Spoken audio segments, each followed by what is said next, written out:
गीत गुंजन या कथा, संगीत सरगम और कविता, हर विधा का एक रूप है, अनेक रूप है।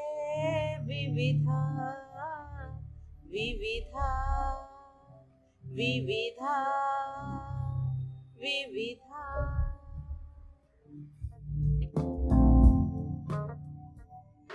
आज हम आपको सुनवाने जा रहे हैं श्रीमती मनीषा कुलश्रेष्ठ की कहानी, जिसका शीर्षक है कसुमल रंग। हम आपको बता दें, मनीषा कुलश्रेष्ठ साहित्य जगत में एक जाना पहचाना नाम है। इनकी कई कहानी संग्रह, कई उपन्यास प्रकाशित हो चुके हैं, जिनमें से 7 कहानी संग्रह और 5 उपन्यास हैं।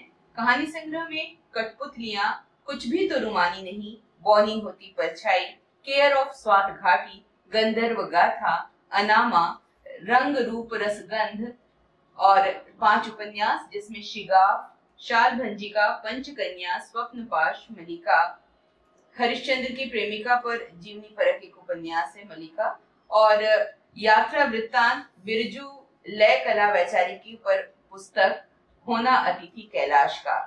एक प्रेम कविताओं का संकलन भी इनका छपा है, जिसका शीर्षक है प्रेम की उम्र के 4 पड़ाव। तो आइए सुनते हैं आज मनीषा कुलश्रेष्ठ की कहानी, जिसका शीर्षक है कसुमल रंग। नमस्कार विविधा के दर्शकों के लिए, श्रोताओं के लिए, मैं जयपुर से मनीषा कुलश्रेष्ठ विविधा कार्यक्रम में आज मेरी एक कहानी कसुमल रंग प्रस्तुत करने जा रही हैं सुजाता शुक्ला आप सबके लिए विविधा कार्यक्रम में। और एक ढोलो दूजी मरवण तीजो कसुमल रंग, ये राजस्थान की एक कहन है, जिसका अर्थ है कि इस राजस्थान की मरुधरा भूमि पर केवल 3 ही रत्न हुए। एक ढोला मरवण थे, जिनकी प्रेम कहानी दिग दिगांतों तक फैली थी, और एक है कसुमल रंग, जो कि कसुमल रंग वो है जो रोहिड़ा के वृक्ष के फूलों का रंग है, और जो राजस्थान के शूरवीरों की पगड़ी का भी रंग है। तो राजस्थान में विवाह परंपरा में बांधी जाने वाली पगड़ी का भी रंग है। तो इस कहानी में एक प्रेम कहानी है। इस प्रेम कहानी किस गति से धीरे धीरे गुजरती है, इस प्रेम कहानी को आप सुनकर जानेंगे, और मुझे खुशी होगी, आप सबकी प्रतिक्रियाएं मुझे मिलेंगी। तो आप सुनिए मेरी कहानी कसुमल रंग विविधा कार्यक्रम में। धन्यवाद। आज हम आपको सुनवाने जा रहे हैं श्रीमती मनीषा कुलश्रेष्ठ की कहानी कसुमल रंग। एक ढोलो दूजी मरवण तीजो कसुमल रंग। महानगर की चहल पहल में मेरे आगे कई तरह के मौन मुखर प्रेम गुजरते रहे हैं। कई महान प्रेम मेरे सामने सामने ही अपनी चमक खो बैठे। 2 बरस पहले आंख के आगे गुजरा वो प्रेम आज भी जब याद आता है तो सारे प्रेम और उसके किस्से फीके लगते हैं। ऐसा प्रेम जिसके होने का समय के बीत जाने पर ही पता चला। यकीन मानिए, जब यह बीत रहा था तो न हमें पता था, न शायद उन्हें जिनके बीच ये बीत रहा था। क्या पता कि पता ही हो, क्योंकि ज्ञात होने पर भी वह अज्ञात ही सा था। वो प्रेम था भी कि हमारा भ्रम था, जिनके बीच लगा कि ये है। वे भ्रमित थे कि हम, ये बात मैं आज तक नहीं समझ सकी। उस प्रेम को किस्से की तरह सुनाना बहुत कठिन और चुनौतीपूर्ण है। वो था ही इतना आभासी और वायवीय, जिसे बस मैं समझी कि वो जो मेरे साथ था। पूरी बस में और कोई नहीं समझा, जब तक कि वह बस से उतरकर चली न गई। कहते तो हैं कि कोई कोई आंखें बहुत बोलती हैं, पर ये आंखें तो बोली ही नहीं, बस डोली दो एक बार। वो बस से उतरी और पूरी बस की हलचलें ले गई। बस में बेजान से लोग बचे रहे, 10-12। उनमें मैं थी, वो था, और एक वो था जिसे मैं कथा का नायक कह दूं, बस का कंडक्टर। उसकी तो संपूर्ण चेतना, उसका खिलंदड़ापन वह अपने साथ ले गई। जब उसे अचेत सा देखा तब लगा, अरे कोई आंख में से सुरमे की तरह बहुत चुप्पी चतुराई से कोई इसका सब्रो करार लूट ले गया। इस पूरे पर शुरू से मैं गौर करती भी तो क्यों करती। मैं भी उस रोज कुछ अनमनी थी। अपने शहर से सालों बाद गुजरना कैसा रहा? कोई पूछता तब तो बताती। किसी ने पूछा ही नहीं, न लोगों ने, न उस शहर ने। वह शहर तो खुद अपनी शिनाख्तों से पीछा छुड़ाता हुआ मेरे आगे कोहरा ओढ़े बैठा था। मुझे ही कौन सा ठहरना था वहां। मैं तो बस कुछ समय संयोग से ही वहां जा पड़ी थी 2 घंटों के लिए। मेरे साथ वह था जिसे नहीं होना था मेरे साथ, इसलिए भला ही था वह शहर का मुझसे और मेरा इससे बेशिनाख्त होना। कमबख्त शहर ने अपने लैंडमार्क किले को भी मुझसे छुपाकर झट से कोहरे के गाढ़े कंबल में दुबका लिया था। मैं उसे यह भी न बता सकी कि देखो यही किला है जिसके किस्से मैं तुम्हें सुनाती थी। मैं कहती थी ना कि जो किलों और विशाल खंडहरों की छांव में पलते हैं उनके वजूद में एक अजब किस्म की रुमानियत रिस जाती है। वह बस अड्डे पर ही इधर उधर आंखें दौड़ाकर मेरे शहर, मेरे अतीत की टोह लेने लगा। फिर हंसकर बोला, तुम्हारे शहर की लड़कियां लंबी और सतर होती हैं। मैं मुस्कुराती हुई भी भीतर कहीं अनमना गई। इन पुरुषों के भीतर कभी न बड़े होने वाले लड़के पर खीज हुई। हम अपनी आवारगी में फिलहाल कहीं से आए थे और कहीं नहीं पहुंचना चाहते थे, लेकिन कहीं तो पहुंचना था। ऐसी बस जो समय की रफ्तार को धीमा कर दे, हो सके तो रोक ही ले समय। हमें बस बदलनी थी यहां। सुबह 3 बजे हम उतरे थे मेरे इस पुराने शहर में। 1 घंटे ठंडी बेंच पर बैठे, फिर आगे जाने के लिए वहीं से शुरू होने वाली एक बेहद साधारण बस में जा बैठे, जिसे अभी बहुत देर बाद में चलना था और रुक रुक कर गंतव्य तक पहुंचना था। मैंने बस की खिड़की से देखा, शहर ने कोहरे में किले को यूं छिपा लिया था जैसे अलगाव के बाद मैं कोर्ट में जाकर उससे अपना और उसका किला ही कहीं न मांग बैठूं। किला भी दम साधे बैठा था। बचपन कौंध कर मिट गया। मैं और भावुक होना नहीं झेल सकती थी। मैंने गहरी सांस ली। सिली हुई, धुंधवाती, गंधाती हुई हवा बस में भरी हुई थी। उसके चौड़े कंधों पर खुद को टिका दिया। उसने अपना चेहरा मुझसे सटा लिया। मुझे संकोच हुआ अपने शहर के लिहाज में। फिर एक चीड़ से उपजे विद्रोह में मैंने पलट कर चेहरा उसके सीने में घुसा दिया और अपने हाथ उसके कंधों से लपेट दिए। बस में पिछली कुहरीली रात अब भी कोनों में ठिठकी थी। उसकी देह की उष्मा पाकर मुझे झपकी आ गई। सर, कहाँ जाएंगे? बस से उतरकर काउंटर से टिकट लेना होगा। एक ताजा नहाया गोरा युवक चेहरा सामने खड़ा था। उसके हाथ में बस कंडक्टर वाला थैला नहीं, एक इलेक्ट्रॉनिक मशीन थी टिकट काटने वाली। उसके आने के बाद बस में हलचलें फैल गई। वह जीवंत युवक था। पौ फट रही थी। बस को चलने में अब भी आधा घंटा बाकी था। हम बतियाने लगे। कुछ प्रेम, कुछ जमाना, कुछ उम्र, कुछ अनुभव और उसका वर्तमान। मेरा वर्तमान कोहरे से भरा था। कोई अतीत किला बनकर पीछे छिपा था। फौजिया, तुमसे शादी कर लेता मैं अगर थोड़ा और बोहेमियन किस्म का हो पाता। थोड़ी सी कमी रह गई। न चाहकर भी कुछ हिस्सा दुनियादारी बच रही भीतर। शैलेश कसमसाया। बातें, तेरी वो फसाने तेरे, शगुफ्ता शगुफ्ता बहाने तेरे, मैं गुनगुनाने लगी तो कंडक्टर ने मुड़ कर देखा। तो बन जाओ पूरे बोहेमियन, अब भी क्या बिगड़ा है? इस पर तुम कहोगे बच्चे क्रूशियल उम्र में हैं, अब जाने दो ना। यूं भी बीतती उम्र की शादी नाइट मेयरिश है। सारी हम ख्याली धरी रह जाती है निजी स्पेस की आदत के आगे। वह वाक्य पूरा ही न कर सका था कि मैं आवाज बिगाड़ कर बोली। वह चुपचाप मेरे चेहरे पर पुती कड़वाहट देखता रहा। उसकी काली सफेद घनी मूछ थरथराई। शायद कोई बात वह होठों पे आने से पहले गटक गया। थोड़ी देर एक मौन हमारे बीच बिलखता रहा। फिर वह बोला, मुझे बाजुओं से अपनी तरफ खिसकाते हुए, जानता हूं कि एक बार कलकत्ता लौट जाने के बाद तुमसे दूरियां हो जाएंगी, लेकिन मैं आता रहूंगा ना। यार, तुम बहुत अच्छे क्यों हो? बिना गिल्ट के इस रिश्ते को खत्म नहीं कर सकते? मैं बुरी तरह खींच जाना चाहती थी। यह खत्म होना नहीं है, ये रहेगा।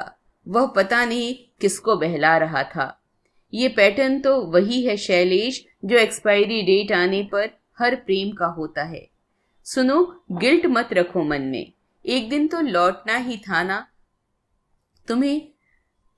रहा प्रेम तो वह उस अजनबियों की भीड़ भरी दुनिया में हम दोनों की जरूरत भर था। अब मैं, अपना क्या, हंसकर जरूर कहा मैंने, पर मन भंगूर हो रहा था। मेरा मतलब, तुम भी वह कंक्रीट का जंगल छोड़कर इस शांत रुमानी शहर में लौट आओ। तुम्हारा अपना शहर, कोई तो होगा ना यहाँ। उसके हाथ स्नेह से मेरी ठंडी उंगलियां गर्म कर रहे थे। यहाँ मेरे लिए क्या काम होगा? यहाँ अम्मी के जाने के बाद कोई अपना नहीं रहा शैलेश। रिश्ते के भाइयों, रिश्तेदारों की भीड़ से बेहतर वही भीड़ है मेट्रो शहर की, जहां खुद को कैमोफ्लेज किया जा सकता है आसानी से।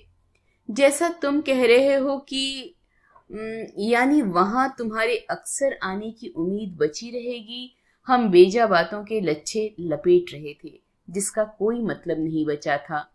मन सुन्न था, अलगाव की आगत आहट से। बीतते पर संशय था। मेरे मन का एक हिस्सा उसे तमाम जद्दोजहद से थक हार कर पूरी तरह भूलना चाहता था, और दूसरा हिस्सा भूल जाओ के ख्याल मात्र से चीख पड़ता था, जैसे किसी ने पके घाव को छू भर लिया हो। मन के कई नहीं तो कुछ हिस्से होते तो होंगे, ये उस पल में एकदम सत्य प्रतीत हुआ। फिर नवीं कक्षा में ब्लैक बोर्ड पर बनी हृदय की संरचना याद आ गई, आलिंद और निलय, और उससे निकलती धमनियां, शिराएं। मैं अपने दिल के विरोधाभास पर घबरा गई। मैं काउंटर से टिकट ले आती हूँ। मैं बस से उतरकर ताजी हवा खाना चाहती थी। मैं उसे यह कहने का साहस जुटाना चाहती थी कि एक मन मेरा तुम्हें भूलने की भूमिका बना चुका है, दूसरा मन जो चीख कर रोता है तुम्हारे लिए, एक दिन वह भी चुप हो जाएगा। मेरे जीवन के सारे दरवाजे तुम पर बंद हो जाएंगे, और फिर कभी लौटे भी तुम तो शहर में एक ही व्यक्ति होंगी जो तुमसे मिलने में कतराएगा। बेहतर है आज ही रोक लो इस प्रेम को भोथरा होने से। कुछ करो। युवा कंडक्टर मुझे देख रहा था। मैं अकेले गर्दन ऊपर किए धुंध का नमकीनपन सांसों के अंदर ले रही थी। मैं नियमित तौर पर सिगरेट नहीं पीती, पर उस पल दिल ने चाहा और मैंने बगल की चाय पान की दुकान से खरीद भी लिया एक पैकेट सिगरेट का। मेरी सिगरेट सुलगाते ही कंडक्टर चौंका। उसने मेरे समेत चाय की दुकान पर खड़ी बस की सवारियों को इशारा किया बस में बैठने का। बस का ड्राइवर सीट पर आ जमा था। मैंने जल्दी जल्दी 5-7 कश लगाए और आधी सिगरेट पास खड़े ठिठुरते भिखारी को दे दी। मैं भीतर आकर उसके पास बैठ गई। उन सोची हुई बातों के दबाव से मन वाष्प होता, उससे पहले बस चल पड़ी। बस के चलते ही दृश्य बदलने लगा। समय बदलाव की हरकतों से भर गया। उससे सटते ही सारा सोचा हुआ बेमानी हो गया। आह, कितना शांत है ये व्यक्ति, स्थिर और गहरा, प्रेम की गरिमा में डूबा निभाता हुआ लगातार मेरी अनवरत आकांक्षाओं और नकारात्मकता को थपथपा कर मिटाता हुआ। हमें शुरू से ही जिस प्रेम का भविष्य पता था, उसे इस गरिमा से यहां तक लाने में सारा श्रेय इसी का था। मैं तो बात बात पर कैंची चलाने वालों में से थी। इस आतप्त प्रेम के बाद दुनियादार दुनिया में उसका लौट जाना शुरू से ही तय था। मैंने गहरी सांस लेकर उच्छ्वास छोड़ी। उससे 2 दिन से बिना शेव किए गालों से टकराई। टखनों तक लंबी घेरदार स्कर्ट में उलझे उसके हाथ मेरे ठंडे घुटने छू रहे थे। मेरी उंगलियां रह रहकर उसकी कनपटी से अपनी यात्रा शुरू करती, बढ़ी दाढ़ी से होकर कॉलर बोन से टकराती, फिर सीने पर उतर आती। कंडक्टर की निगाह उचट कर गिरती। हमारी मध्य वयस्क की निकटताओं पर एक तटस्थ हैरानी के साथ सर्र से फिसल जाती। हम दोनों कलाकार थे, दुनियादार हद तक सफल भी। हमारी पेंटर जोड़ी उस मेट्रो शहर में लोकप्रिय थी। हमने दुनिया जहान के साथ चित्र प्रदर्शनियां की थी। कुछ प्रसिद्ध म्यूरल्स साथ बनाए थे। हम दोनों आधुनिक भी थे, बोहेमियन भी। वह कंडक्टर कस्बाई था, तनिक गंवई भी। बस शहर ही में टहलकदमी कर रही थी। दरगाह, सूखी गंभीरा का पुल, कलेक्ट्रेट और फिर रुक गई बस। इस परशों बातों के व्यतिक्रम में अटके हम दोनों बीतते समय से खेल रहे थे। मेरी लंबी चोटी ढीली होने लगी थी, वह उससे खेलने लगा। मैंने अपनी आंखें खिड़की के बाहर मोड़ दी, जो कि सहसा भर आई थी, जाने आखिरी बार इस शहर को विदा देते हुए या उससे आखिरी बार की इस मुलाकात के बीतते चले जाने से। बस में ज्यादा भीड़ नहीं थी। शहर छूटते हुए सुबह कोहरे से बाहर आ गई थी। बस में कस्बाई यात्री थे। लीर लीर हो गई पगड़ी वाला बूढ़े किसान, थकान से भरी गंधाती गाड़ियां, लोहारन, पंचायत समिति के स्कूलों में पढ़ाने जाती रोज आने जाने वाली बहनजियां, बहुत जाना और जिया हुआ था ये सब। हम दोनों सबसे आगे बैठे थे। मैं हमेशा से जानती थी कि हमारा प्रेम लोगों की निगाह में खटकने जैसा मुखर है, वहां भी और यहां भी। हमारी उम्र का फर्क मेरे मुस्लिम नुकुश में नहीं, बल्कि बातचीत लहजा भी। लेकिन हम हर तरफ से जानबूझकर बेखबर थे। अपने प्रेम के संभावित अंत के कारण कुछ विद्रोही भी हो रहे थे। बातें चूक रही थी, एक दूसरे से सटे बैठे थे हम। शैलेश पल पल चुगते सानिध्य की शेष उष्मा में ऊँघने लगे थे। मैं भी ऊँघना चाहती थी, पर मेरी नाभि के आसपास कोई चक्रवात घुमड़ रहा था।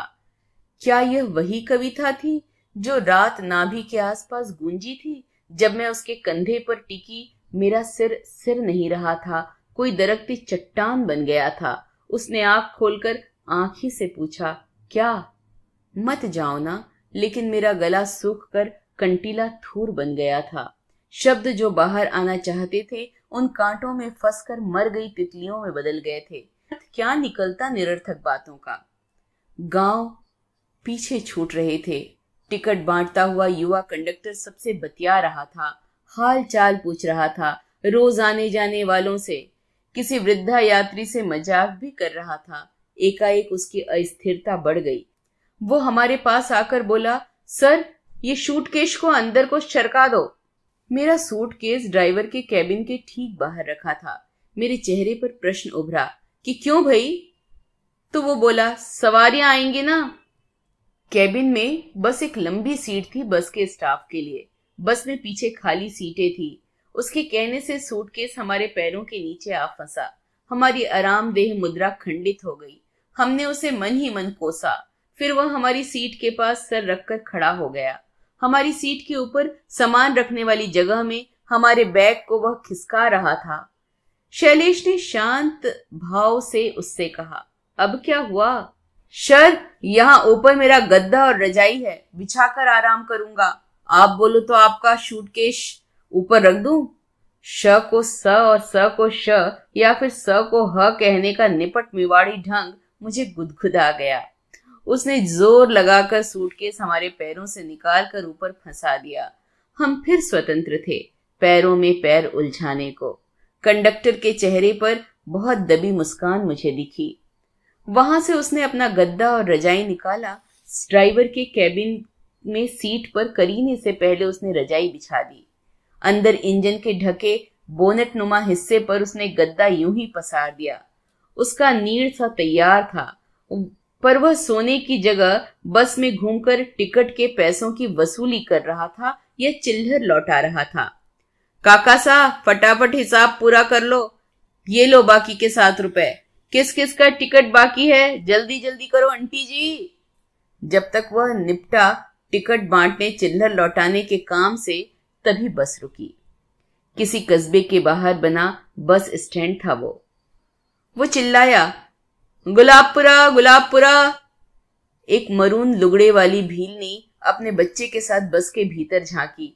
शाहपुरा में शहर के अंदर जाएगी क्या बस? वो झपट कर बोला, नहीं जाएगी, हटो हटो। भीलनी ने भी तस्दीक करना चाहिए भीतर की सवारियों से, तो वह अब तक का मिठबोला युवक लगभग अधैर्य से चीख पड़ा, कहा ना नहीं जाएगी, हटो मैडम को आने दो, आओ आओ। मैं शैलेश के पैरों के स्पर्शों की बहक में मैडम को देख न सकी। जब उबरी तो एक पतली सी सांवली युवती सफेद साड़ी और हल्के बहुत क्रीम कलर के शॉल को ओढ़े केबिन में बहुत सधाव के साथ पैर उठाकर घुसी और सीट पर बैठ गई। हलचलें कह रही थी कि पीछे सीट खाली है। मुझे लगा उसको आगे केबिन में बैठने का शौक होगा, क्योंकि बस में एकदम आगे और कांच के सामने बैठ बदलते दृश्य देखते जाने में जो आनंद है, जरूर किसी प्राइमरी स्कूल की टीचर थी वह मैडम। उस पर शुरू से मैंने गौर नहीं किया, काबिले गौर था भी क्या। उससे कोई शब्द, गंध, मद कुछ उत्सर्जित नहीं हो रहा था, बस एक बहुत गहरी उदासीनता पूरे व्यक्तित्व में। कंडक्टर महोदय इंजन के उभार पर बिछे गद्दे पर विराजमान थे। हल्के सुर में राजस्थानी गाने चल रहे थे। उड़ियो रे उड़ियो डोडो डोडो जाए रे, मारो सुवटियो, मेरी कल्पनाओं के कोटरों से तोते निकलकर उड़ने लगे हरे बचपन की ओर। कुछ देर बाद हम दोनों प्रेम के अतिरेक से उबरकर आसपास का जायजा ले रहे थे। अपने आसपास के दृश्य में गहरी दिलचस्पियों के साथ हम दोनों ने कुछ चीजों को एक साथ नोटिस किया। उस युवती के सांवले साधारण चेहरे पर बड़ी बड़ी आंखों ने मेरा और शैलेश दोनों का ध्यान खींचा। बहुत सुंदर आंखें, पर उनमें ये पीड़ा जैसा क्या था? फिर हमने गौर किया उसकी सफेद साड़ी और क्रीम कलर दुशाले पर। वह वैधव्य ओढ़े थी या वैधव्य उसे ओढ़े था? मैंने और शैलेश ने एक दूसरे को देखा, बिन कहे कहा, आज के जमाने में भी कितनी बच्ची सी है ये तो। वह सतर बैठी थी सीट पर बिना पीछे टिके, शॉल कसकर लिपटा था, होंठ भींचे हुए थे कि बस में चलती किसी भी हरकत पर फड़क न उठे। बहुत लंबे अंतराल से वह बिना सिर मोड़े बड़ी गहरी नजर से स्लो मोशन में सबको देखती, लौटते हुए बस कंडक्टर के वजूद पर फास्ट फॉरवर्ड हो जाती, जो बिल्कुल उसके सामने लेटा था। सफेद कमीज, बिना बाहों की नकली लेदर की भूरी जैकेट और जींस में।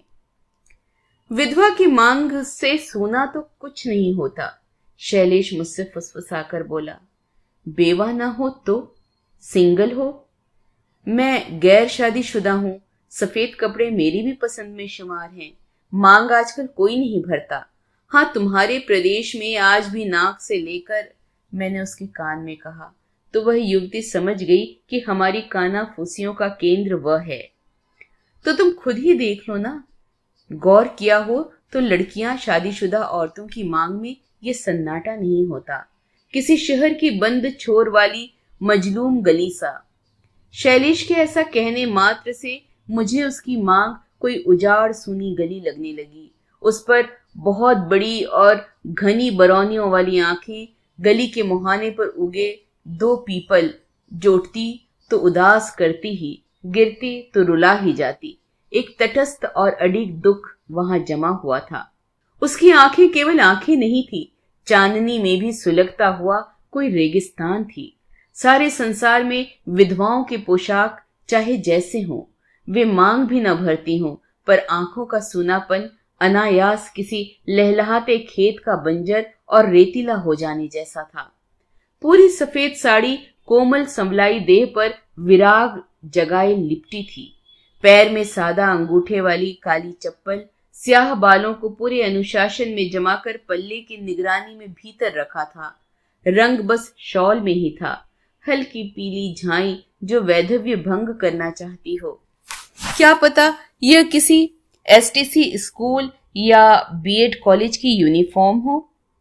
कंडक्टर की अस्थिरता अब थमी थमी थी। वह इंजन के बोनट नुमा उभार पर गद्दे पर सर के नीचे हाथ फंसाए अधलेटा था, चुप मगर सूखी सा। कोई रूहानी खुशी उस पर तारी थी। वह सीधे देख रहा था चलती बस के नीचे लिपटती रपटती जाती सड़क को। वह किसी को भी कनखियों तक से नहीं देख रहा था। मेरा मतलब एकदम बगल में बैठी इस युवती को तो मानो जानबूझकर नहीं देख रहा था। हालांकि उसकी देह भाषा से लग रहा था कि एक परवाह सी फिर भी है उसे, उसके प्रति कोई सहानुभूति या कोई सरोकार लगातार था। लेकिन मानो उसके उस दिशा में देखने मात्र से कोई पवित्रता थी, किसी बहुमूल्य भाव के बहुत कुछ सस्ता हो जाने की शंका हो। वह संयत ही तो था उस कंडक्टर का जिसे मैं और शैलेश एक साथ महसूस कर रहे थे, लेकिन कुछ समझ नहीं पा रहे थे। कुछ तो था उनके बीच जो साइलेंट मेलोडी सा बस की गुनगुन में तैर रहा था। वह बीच बीच में बस में चल रहे गानों को सिस्टम में अलट पलट कर देता या वॉल्यूम तेज कम करता। कुछ हल्के रोमानी गानों पर वह वॉल्यूम एकदम कम कर देता, गहरे मार्मिक गानों पर कुछ बढ़ा देता। लोक गीतों की तो धुनों में भी मर्म बीधती रागिनी बसती है। मारू थारा देश में निपजे तीन रतन, एक ढोला एक मरवण, पीजो कसुमल रंग। कसुमल रंग, मैं मुस्कुराई। शुरुआत में हमारे साझे चित्रों में भी शैलेश चकित हो जाता था। यार, ये कौन सा रंग है जो तुम हर चित्र में ले आती हो? न जामुनी, न लाइलेक, न गुलाबी, न ही लाल, न मैजेंटा। तब मेरी सो चुकी याददाश्त के चलते मेरे पास उत्तर नहीं होता था। आज है। मैंने शैलेश से कहा, सुनो, वो रंग जो तुम पूछते थे ना कि वह कौन सा इजाद है तुम्हारा, तो उसका नाम है कसुमल रंग। मैंने तुम्हें बताया था ना कि अब्बा बताते थे कि मेवाड़ी वॉल पेंटिंग्स में ये रंग हिंगलू रंग में पीले रंग की एक मात्रा मिलाने से बनता है, पर तब नाम न याद आया था। हाँ, शैलेश को याद आ गया। जब वह मेरे साथ सांस्कृतिक मंत्रालय के एक हॉल में म्यूरल बना रहा था, तब मैंने उसके पूछने पर बताया था। तुम्हारे अब्बा वे क्या करते थे? वे शादियों में, पूजाओं में दीवारों पर हाथी, बारात, गणेश बनाते थे। Famous Mewari wall paintings. वाह! और अब? मेरे बड़े होने से पहले उनका इंतकाल हो गया था, मगर पिछले आंगन में रखे उनके रंग, तरह तरह के रंगीन सॉल्ट, लाख, हिंगलू, नील, सिलबट्टे, हाथ की बनी कूंचियां, तरह तरह के बर्तन मेरे बचपन के खिलौने थे। तुम जानती हो, उनका अनुभव धड़कता है तुम्हारे म्यूरल्स में। सच? हाँ, देखो ना, यहाँ ये हिस्सा घोड़े की पीठ सा, यह लहरदार हम्प ऊंट का, ये रंग जो न लाइलक है, न पिंक, न रेड। यह है क्या? पता नहीं, पर यह अब्बा इस्तेमाल करते थे। वह वही कसुमल रंग था जो किसी शेड कार्ड में बिरले ही मिलता है। माघ माह की बरसात, जिसे मेरे पीछे छूट गए शहर के लोग मावठा कहते हैं, झिमिर झिमिर बरस रहा था। युवती बहुत देर बाद पूरे वजूद में से बटोर कर दर्द के प्यालों से पलक उठाती, 180 अक्षांश के बीच पसरे युवक पर पल भर को टिकती और बंद सी हो जाती। युवक महसूसता उस नजर को, और नजर के गुजर जाने पर पहलू बदलता आहिस्ता से। कुछ शालीन, कुछ भीरू सा लगाव बरसते मावठे को कोहरीला बना रहा था। इसकी आंख केवल आंख नहीं थी, आंख में एक सूना दिल बैठा था उकड़ू। उसका दिल केवल दिल नहीं था, उसमें कोई आंख बैठी थी। कोहनी के बल उसकी पीड़ा को बस तटस्थ ताकती। इसकी आंख किरकिराती तो उसका दिल कसमसाता था। जब दिल कसमसाता तो आंख एक पल ठहर कर सहलाती। कंडक्टर कुछ नहीं कहता था, पर उसके दिल में बैठी आंख कहती, कभी तो इन भीछे होठों को खोल मुस्कुरा, अपने दर्द से बुझ गए कलेजे को मेरे कलेजे से बाल। कितने एक दिन से देख रहा हूं, भीतर धुंधाता तेरी जिंदगी का बिना देखा हिस्सा। उसकी आंख में बैठा दिल चीख कर उड़ता, मत खोल भेद इस अभेद का। सुख दुख सबके अपने अपने, थार का मरुस्थल की थार हेरे बावले, पर इस दुख की थाक नहीं, क्यों कुरेदता है घाव। उसने धीमे धीमे गर्दन उठाई और एक क्षण बुझी नजर से देखा उसकी ओर। हमने उसे देखते हुए देखा। युवक कंडक्टर ने उससे कहा, आराम से टिक जाओ नी।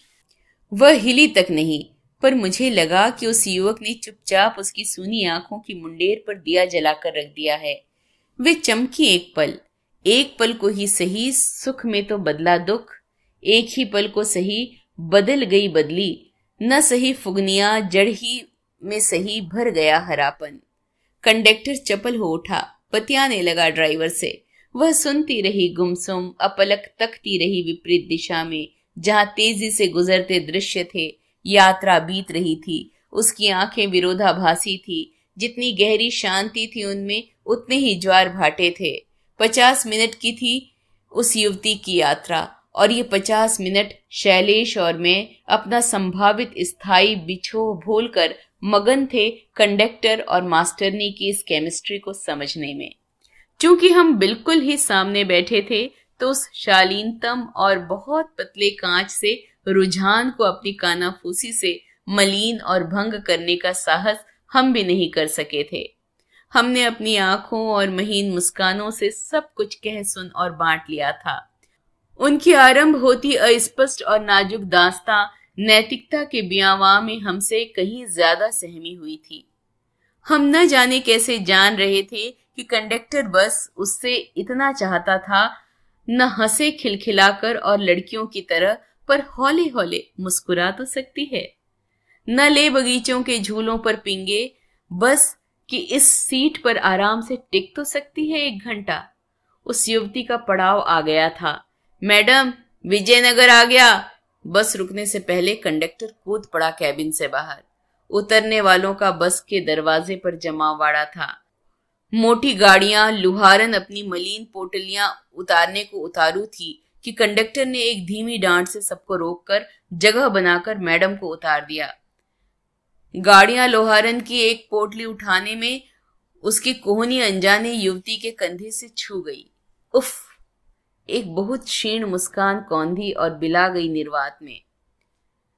उस पल में उस पर ऐसा कसुमल रंग राग छाया कि वह समूची बदल गई, किंतु बस क्षणांश को ही। वह बस से उतरकर चली गई। कंडक्टर समेत हम सब ने देखे एक सीधी साधी औरत के सीधे चलते पैर, जो किसी रूपसी नायिका की तरह कहीं मंडते नहीं थे, या कि मंडकर खुद अपनी मर्यादा के बोझ तले मिटते जाते थे। वह जो पीड़ा को भी अपने यौवन की तरह शॉल में छिपाती थी, और कंडक्टर की अबोली तसल्ली का चेहरा उतर जाता। वह तो ऐसी दिखती थी कि मानो उसने अपना रोना धोना देवताओं तक के आगे नहीं किया होगा। शायद यह सोचकर कि व्यर्थ ही इस देवता को दुखी किया जाए, बेहतर है चुप्पी ओढ़ ली जाए। उसके उतरने के साथ ही मेरे मन में एक दीन घर उभर आया, जहां वह रहती होगी, जी रही होगी काले सलेटी दिनों को, जहां किसी रेतीले कस्बे की गली का आखिरी घर, ऐसा घर जो कुछ नहीं बोलता दिन की मर्यादा में, मगर रात के अंधेरे में सिसकता होगा।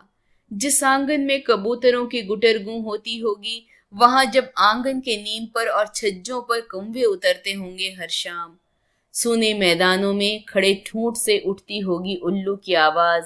हमने अनुमान तो लगा लिया था कि ये दोनों बहुत दिनों से ऐसे ही यात्रा करते चले आ रहे हैं। क्या ये रोज होता होगा? बस की इस अति संक्षिप्त यात्रा में रोज अणु मात्र सा कसुमल रंग राग इसके धवल वैराग्य पर छाता होगा, फिर बस से उतरकर ये वैधव्य के विराग सागर में बिला जाती होगी। क्या रोज ही उसकी एक उड़ती तरल निगाह की प्रत्याशा में उस युवक का अस्तित्व उड़ने लगता होगा? रोज एक उजास की सृष्टि उसके भीतर होती होगी, लेकिन उसके बस से उतरते ही सब धड़ाम हो जाता होगा, छटपटाता होगा कलेजे में घायल कबूतर। उसके भीतर से आत्मा उसके साथ ही बस से उतर जाती होगी। क्या ये रोज विजयनगर आने पर ऐसे ही अर्ध मूर्छित हो जाता होगा? मैं उस पल बिल्कुल भी न जान सकी थी। उसके बीच कोई साइलेंट मेलोडी थी, शोर में गुम। जब यह बीत रही थी, वह उतरी, यह मार्मिक मेलोडी गूंजी है। वह बिना कहे उसे बहुत कुछ कह गई। तुम मेरी आवाज सुन सकते हो पर मेरा कंपन नहीं, मेरी थीर भंगिमा देख सकते हो पर पसलियों में उछलता दिल। तुम देख सकते हो जैसी मैं हूं, पर मेरे देखने को देखो कि किस साहस से मैं देखती हूं तुम्हें। इस दृश्य में फंसी खामोशी में छिपकर मैं चीख रही हूं, सुनो, मैं तुम्हें प्रेम नहीं करती हूं। मत बांधो कोई डोर, जिसे मरना था वह मरकर छूटा या नहीं पता, मगर यह ऐसा मरना है जिसे महसूस किया जा सकता है पल पल मरते हुए। लेकिन मर कौन गया था यह हमने देखा। यकीनन देखने लायक थी उसकी मूर्छा, उसके बातूनीपन का खीज में बदलना, रजाई गद्दे तहाकर वापस पटकना, ऊपर और कैबिन में न जाकर बस की किसी सीट पर बेजान ढह जाना। अगले दिन की प्रतीक्षा में फिर अगला दिन, जब भोर से पहले के घुप अंधेरे में वह अपनी उम्मीद को उजास का भरम उड़ाकर चिड़ियों की चहचहाहट से पहले निकल पड़ता होगा, टिकटों की फड़फड़ाहट लिए। गुलाबपुरा चिल्लाता हुआ रोज ऐसे ही बीतता होगा तो रविवार। हम जान गए थे कि वह उससे परोक्षतः कुछ नहीं चाहता।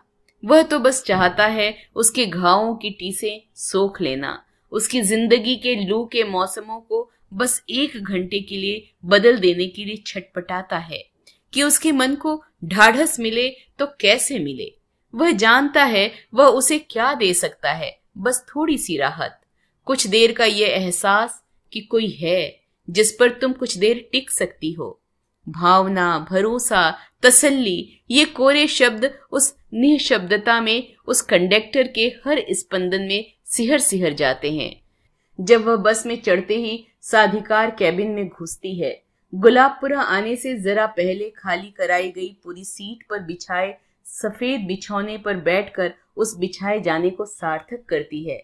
बस में गाना चलता है, एक ढोलो दूजी मरवण तीजो कसुमल रंग। क्षण भर को उसके चेहरे पर कसुमल कुसुम खिलते हैं। वह उधर न देखकर भी देखता है कि उसके सांवले माथे पर लाल टिकी लगी है। वह यह बिना जाने ही संकोच से भर कर कड़क हो जाती है, सूखे होंठ भींचती है, सिमट कर बैठ जाती है, शॉल कस लेती है। एक बादल सड़क भिगो कर लापता है, हवा में भीगी घास की बहक है, मौन धारण किए जंगल गुजरते हैं। उस सफर के बीतते जाते पलों में मैं चाहती थी कि हमारे सामने एक साइलेंट मेलोडी सा यह प्रेम रोज बीते। यह बस का सफर रोज हो, रोज किसी शहर से गुजरने, रोज किसी गांव से गुजरने पर गोबर की महक मुझे घर आंगन, अम्मी और अब्बू के रंगों की खुली प्रयोगशाला की याद दिलाती रहे। मन में बहुत कुछ घुमड़ रहा था, लेकिन हम दोनों चुपचाप सट कर बैठे रहे। हमारे समानांतर एक प्रेम गुजर गया था, अपनी लघुता में उदात्तता लिए, अअभिव्यक्त, अदैहिक, अमांसल। और हमारा प्रेम अपनी तमाम दैहिकताओं, अपनी कलाकाराना मौलिक अभिव्यक्तियों के साथ साथ तमाम विश्व के साहित्य, सिनेमाओं की कोटेशनों से प्रेम और उसके नानाविध इजहार उधार लेकर एक छोटे बिंदु में विलोप होता जा रहा था। ये थी श्रीमती मनीषा कुलश्रेष्ठ की कहानी। शीर्षक था कसुमल रंग। ये कहानी आपको कैसी लगी हमें अपने कमेंट बॉक्स में जरूर बताएं।